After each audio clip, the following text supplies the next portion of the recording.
Bonjour Marc Fesneau, Bonjour. ministre de l'Agriculture et de la Sécurité alimentaire, ministre aussi un peu des forêts, car l'Office national des forêts dépend de votre ministère. On va parler de l'après, de ce qui sera fait après cette catastrophe. Mais pour l'instant, il y a toujours le feu, on l'entendait encore dans le journal, en Gironde, même s'il commence à être un peu plus limité. Il y a l'urgence et il y a un gouvernement qui est obligé de s'expliquer sur le manque de moyens dont certains l'accusent.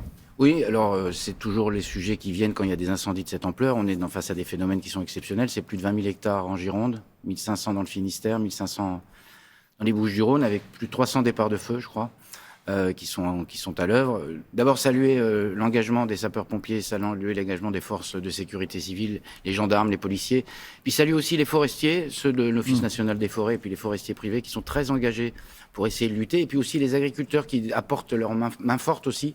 Mais ce sont les professionnels, qui parfois disent qu'il manque de moyens. Oui, il y a des Canadiens qui sont en maintenance. Il y a un sujet sur les moyens. Alors d'abord dire quel est l'état des choses. On est le pays d'Europe qui a la plus grande flotte aérienne qui permet de lutter contre les incendies. Sans doute ce type d'événement doit nous faire réfléchir. Le président de la République se rendra cet après-midi en Gironde à complémenter les moyens, aller plus loin. La sécurité civile s'est vue dotée d'un budget en augmentation de 44% dans les 5 dernières années. Ça veut dire qu'on a déjà été au rendez-vous. Sans doute qu'il faudra aller plus loin pour faire face à des incendies dont on voit bien que les épisodes de sécheresse et la canicule viennent les rendre beaucoup plus prégnants. C'est très rare qu'on ait des incendies dans le Finistère. Je pense aux incendies qui ont lieu dans les monts d'Arrée. On arrivait à concentrer les moyens sur les zones les plus à risque, le bassin méditerranéen, un peu la Gironde quand même. Mais ce que vous dites en creux, c'est qu'aujourd'hui, on n'était pas armé pour affronter ces méga-feux qui éclatent un peu partout, finalement. Moi, je constate qu'on a des moyens, qu'on a dû déployer des moyens importants. Sans doute faudra-t-il aller plus loin, mais déjà... pas suffisant. C'est toujours... Pardon de le dire comme ça, c'est toujours commode de dire une fois qu'on a des événements, de dire si on avait su, si on avait pu, si on avait voulu. La vérité, c'est que le gouvernement a déjà été à l'œuvre, puisque les budgets sont tachés à l'eau. Oui, gouverner, c'est prévoir. Mais c'est ce qu'on a fait pour la sécurité civile, puisqu'on a augmenté le budget, qu'il y a 850 millions qui sont prévus pour remettre à niveau la flotte. Et donc, ça ne date pas, c'est pas une mesure qui date d'aujourd'hui, c'est une mesure qui avait été prise avant. Donc, on avait pleinement pris conscience, il faut que ça monte en puissance, effectivement. Au-delà de la lutte contre le feu, est-ce qu'il faudra repenser les forêts lorsqu'elles seront replantées après cette catastrophe? Alors on a deux sujets sans doute là-dedans. Est-ce qu'il ne faut pas, par exemple, planter que des résineux? Non, mais il y a deux sujets. Il y a un premier sujet, c'est qu'on a une forêt qui a une tendance structurelle à dépérir compte tenu des événements climatiques et du dérèglement climatique. Je pense à ce qui se passe dans l'Est avec un dépérissement lié à une maladie. Et deux, des essences qui sont peut-être moins adaptées ou pas assez adaptées, y compris dans des forêts de feuillus, y compris dans des régions comme les miennes. Et donc, on a besoin de réorienter les plantations. Le centre Val-de-Loire. Le centre Val-de-Loire, vous avez raison de le préciser. Oui.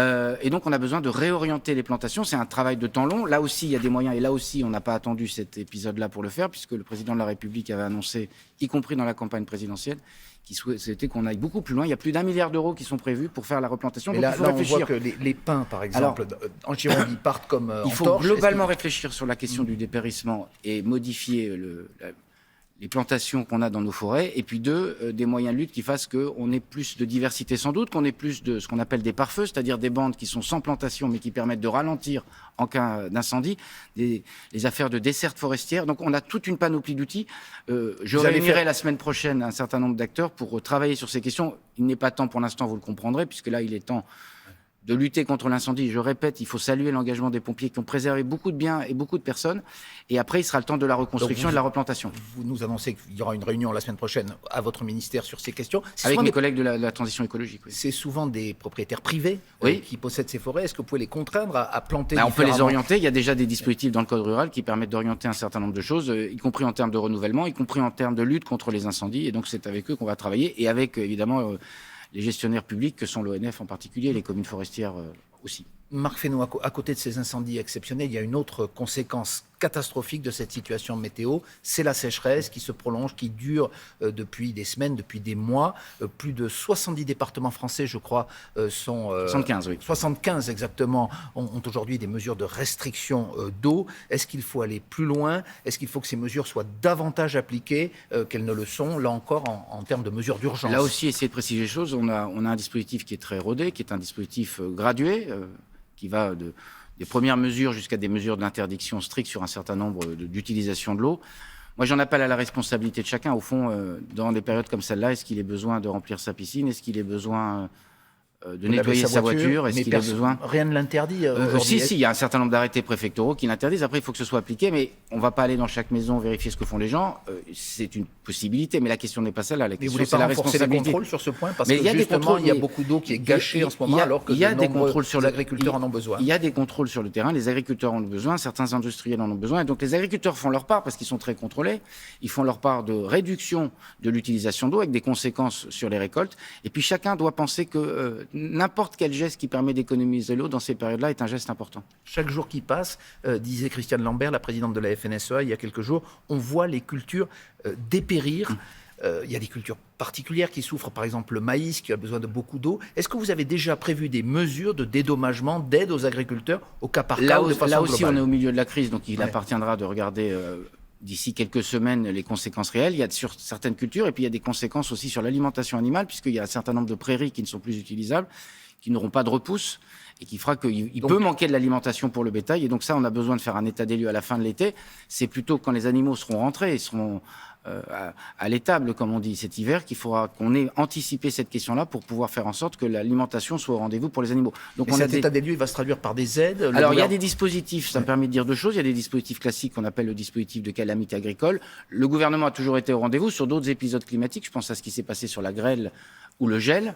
Vous pourriez le déclencher là aussi. Donc vous pourriez le déclencher, le dispositif. Le dispositif se déclenche, et puis il y a des mesures d'exonération de charges, il y a des mesures d'exonération ou de report de charges, des mesures d'exonération sur le foncier non bâti. Donc on va activer l'ensemble des dispositifs. L'important, c'est d'avoir un état des lieux. Puis il y a un deuxième sujet, c'est le système d'assurance récolte qu'on va mettre en œuvre. C'est l'objet d'une loi qui avait été portée par mon prédécesseur Julien de Normandie, mais dont on n'a pas vu le jour encore. Écoutez, la loi a été votée, a été promulguée le 5 mars. Il n'a pas vu le jour, pardon.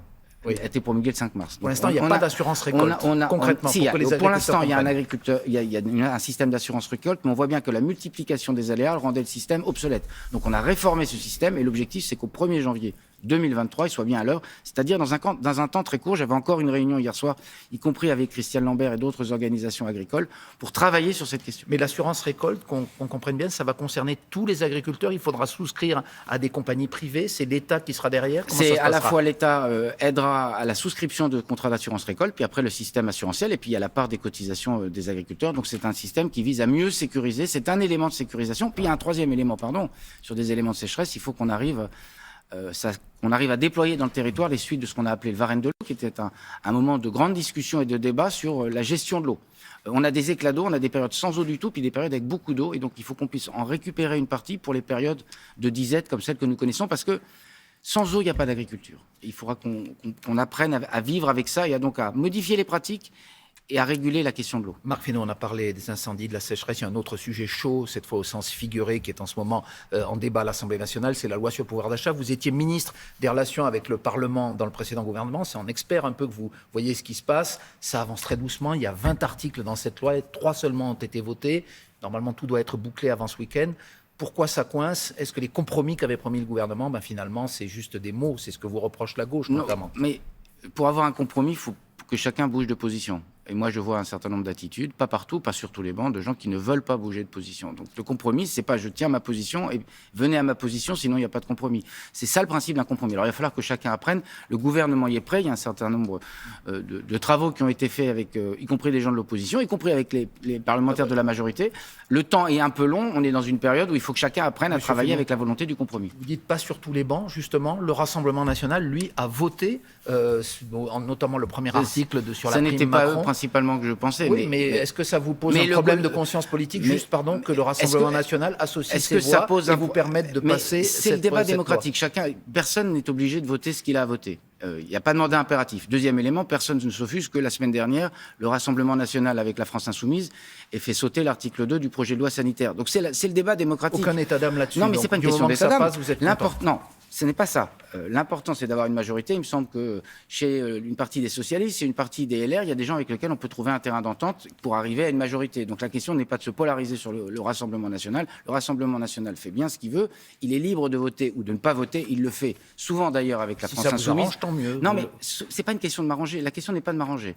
La question, c'est d'avoir un équilibre politique qui tienne la route sur la durée. Et donc, il me semble que dans le champ républicain, avec les Républicains, avec une partie des socialistes, il y a les voies et moyens de trouver des compromis. Dernière question, réponse courte, s'il vous plaît. Vladimir Poutine, un tout autre sujet, mais on reparle d'agriculture et de céréales, dit qu'il veut bien aider le déblocage des céréales ukrainiennes qui sont bloquées dans les ports aujourd'hui à cause de la guerre, à condition qu'on lève l'embargo sur sa propre production. Qu'est-ce que vous en pensez? Il y a un mot simple pour résumer cette pensée ou cette proposition, ça s'appelle du chantage. Si on a un problème aujourd'hui de céréales, je voyais mon collègue allemand hier à Berlin, si on a un problème aujourd'hui de céréales, c'est parce qu'on ne peut plus sortir les céréales, en particulier du port d'Odessa. Donc c'est la volonté de Vladimir Poutine, il ne faut pas inverser les rôles et les responsabilités. La responsabilité de Vladimir Poutine, c'est de laisser circuler les céréales, parce que ça a des conséquences sur le prix des céréales et ça a des conséquences sur les pays limitrophes, y compris les pays méditerranéens. Donc il y a une responsabilité, n'inversons pas les rôles et ne faisons pas par pitié des céréales et de l'alimentation un objet de chantage, parce que là on rentre dans une logique qui serait une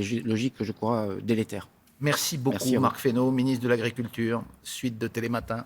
Merci.